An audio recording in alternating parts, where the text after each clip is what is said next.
भानगढ़ की बर्बादी के रहस्य पर पर्दा पड़ा हुआ है और अब लगता है कि सरकार भी इसे भुनाना चाहती है। कॉमनवेल्थ गेम्स के दौरान विदेशी टूरिस्टों के लिए यहां की हवेलियों को खोला जाएगा, लेकिन सिर्फ दिन के उजाले में। और तो और भानगढ़ के खंडरों में चंद लोग भूतों का दरबार लगाकर अपनी कमाई भी कर रहे हैं। भूतों से होगी सरकार की कमाई। अब सरकार दिखाएगी भूत।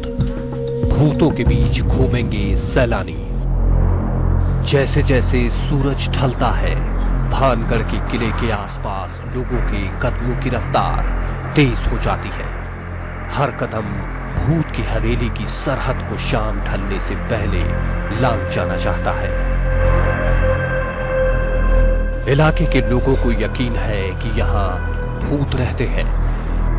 लोगों के इस यकीन पर सरकारी मुहर भी लगी है। हवेली के बाहर सरकारी फरमान चस्पा है, जिस पर साफ साफ लिखा है कि शाम ढलने के बाद इस हवेली में ना जाएं। पुरातत्व विभाग कहता है कि इसकी वजह है लोगों के दिलो दिमाग में बैठा डर। लेकिन अब खबर है कि इसी डर को कमाई का जरिया बनाएगी राज्य सरकार। कॉमनवेल्थ खेलों के दौरान इस भूतिया हवेली को खास तौर पर सैलानियों के लिए खोला जाएगा, लेकिन सिर्फ दिन में। शाम ढलते ही इस हवेली के दरवाजे बंद हो जाएंगे। में जो टूरिस्ट बाहर से आएंगे उसको जो है भानगढ़ को उसके साथ जोड़ा गया है। इसलिए जोड़ा गया है कि ज्यादा से ज्यादा लोग जो है राजस्थान में अट्रैक्ट हों। भानगढ़ जो टाउन है, ऐसा सुना जाता है 1000 साल पहले वहां से लोग उसको छोड़ के चले गए थे कि वहां पे घोस्ट, इसलिए वो जो पूरे वर्ल्ड के अंदर घोस्ट सिटी के नाम से जाना जाता है। भानगढ़ को देश के सर्वाधिक भुतहा जगहों में गिना जाता है। ये वजह है कि राजस्थान सरकार भानगढ़ के प्रति लोगों के मन में जिज्ञासा को देखते हुए इसे घोस्ट विल बी होस्ट के तर्ज पर एक पर्यटक स्थल के रूप में विकसित कर रही है। किले में भूत का कारोबार। भूतों से बात करते हैं पुजारी। सिगरेट और शराब का चढ़ावा। जिस भूत के खौफ की सरकार नुमाइश लगाने वाली है, वो सालों से इस किले में कारोबार की शक्ल ले चुका है। किले के भीतर केवड़े के बागीचे में हर रोज भूतों का दरबार लगता है। दरबार के लिए एक खास जगह मुकर्रर है, जिसे भूतों का चबूतरा कहा जाता है। इसी चबूतरे के पास उन लोगों की पेशी होती है जिन्हें भूत खुद बुलाते हैं। लोग मानते हैं कि भूत उन्हीं को दरबार में बुलाते हैं जिनसे कुछ गलती हुई हो।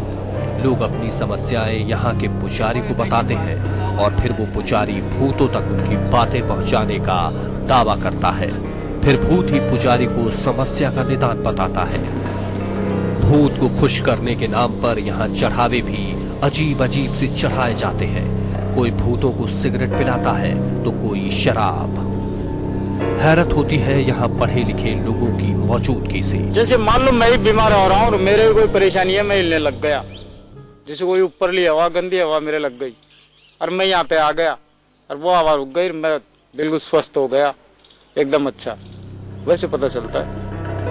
वैसे हमारी लाख कोशिशों के बाद भी बड़े बड़े भूत भगाने का दावा करने वाला पुजारी कैमरे पर आने से इनकार कर गया।